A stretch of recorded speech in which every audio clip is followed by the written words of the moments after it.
Welcome back to First Issues. How many times have you heard someone say they have had their idea stolen from them? Or that an artist has sampled another artist's song, even if it is just the melody? Well, this happens all too often. Some people have shared their business innovations with others, only for those they've shared with to run with those innovations, polish them up a bit, and then present them as their own. They make a killing in sales from that idea, while the inventor is left with nothing. The question has always been, can a person actually steal another person's idea? The answer is yes, they can. The idea is actually what is referred to as the inventor's intellectual property.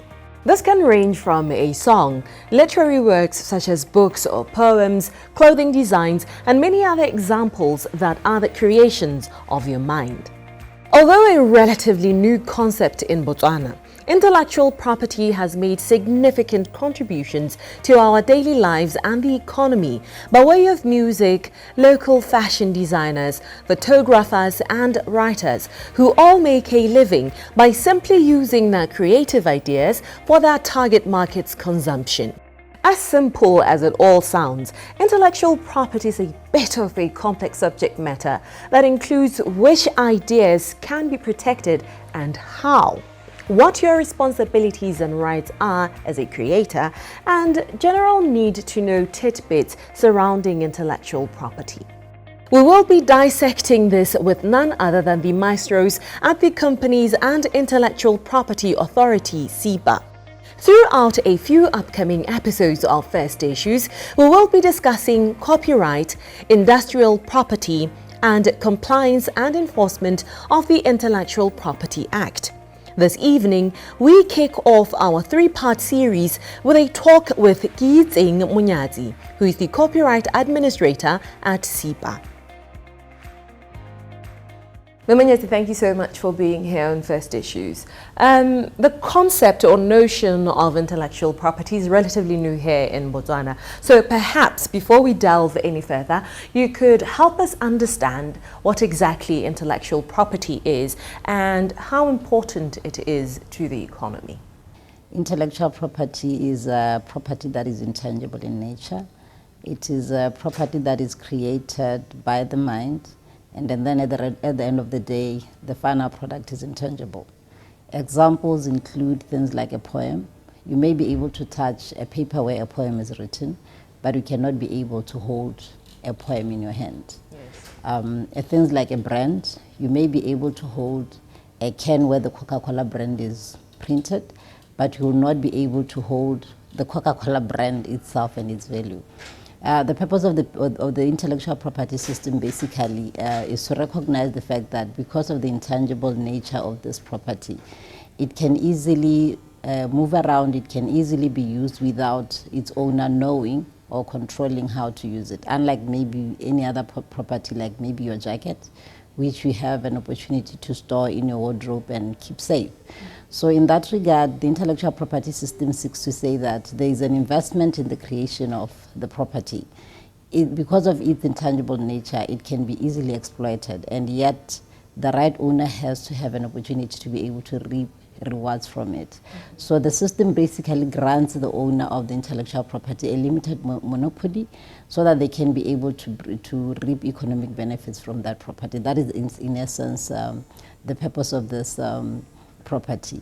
The contribution to the economy basically is that we need intellectual property in its diversity in various areas of the economy. For example, with brands, like I mentioned, the brand owners need to be able to generate income, create brand loyalty, so that they can have repeated purchases from their customers, and in that way they generate income. We take music, the musicians create the music, and as the music is being played and the people get entertained, they should be able to also derive economic benefits. So in the process, as consumers consume and the right owners trade, there is generation of revenue, and there is a contribution to the economy.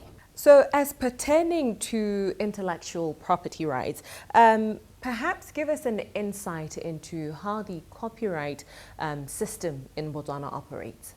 The copyright system of Botswana protects literary and artistic works, and this includes things like books, things like works of architecture, things like drama, music, drawings, and all the like.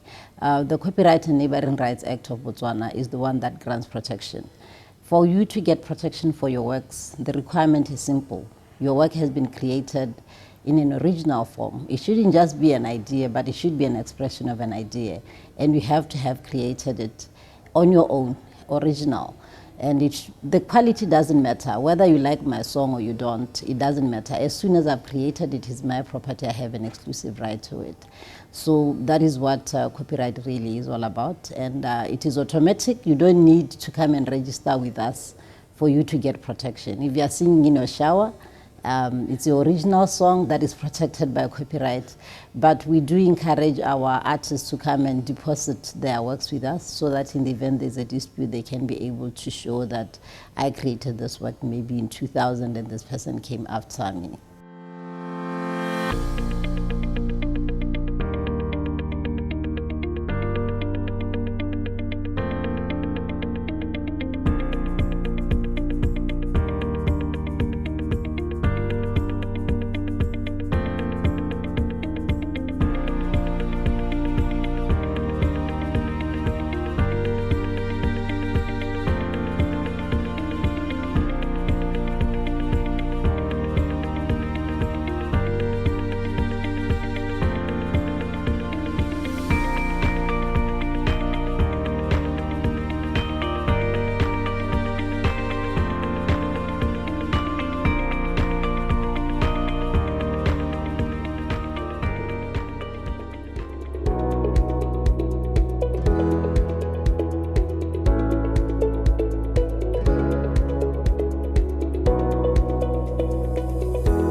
This program was brought to you in association with First National Bank of Botswana. FNB, how can we help you?